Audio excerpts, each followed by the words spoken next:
Okay, this is your morning brief for Wednesday, January 23rd. Looks like we're going to bounce back. Futures are up after a pretty horrible day yesterday. There was a lot of news on China slowing, lowest growth since 1980 or something. It was still 6.4%, which is pretty robust. Q4 is well underway, and I think part of the reason we're getting the boost this morning is because earnings out are looking pretty good. Starting off with IBM last night, they beat revenues. I'm a little skeptical on IBM at the moment. It's been a long time of underperforming, and one quarter, is not enough for me to get too excited. And it's up 7%, I think, in pre-market or something like that. It was 7% last night. I think it's not quite as high this morning, but whatever. I'm going to wait. I want to, the quarter's not in our data yet. Let's take a look. I'm really going to look for that improving return on invested capital, which we always look for. It's one thing to talk. We like the numbers to prove it out. So we'll just see. And probably more than one quarter as well. Let's see if this, but hey, they're switching their strategy. So far, it looks like it's paying off, at least in the short term.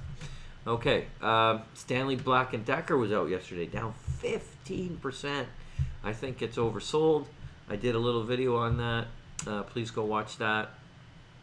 I won't say any more about that now. Just go watch that video. Before the bell, we have Abbott Labs, Comcast, Kimberly-Clark, Procter & Gamble, and United Technologies. Okay, I think all of those are up in pre-market trading except for Kimberly-Clark.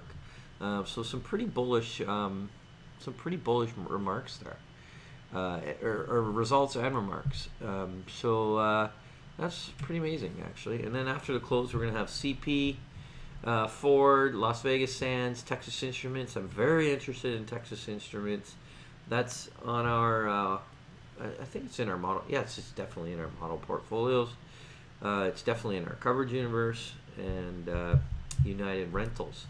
One little note I saw, I thought this is interesting. Earnings season has just 12% of the S&P 500 in so far, and 78.7% of them have beat the street. That's pretty upbeat.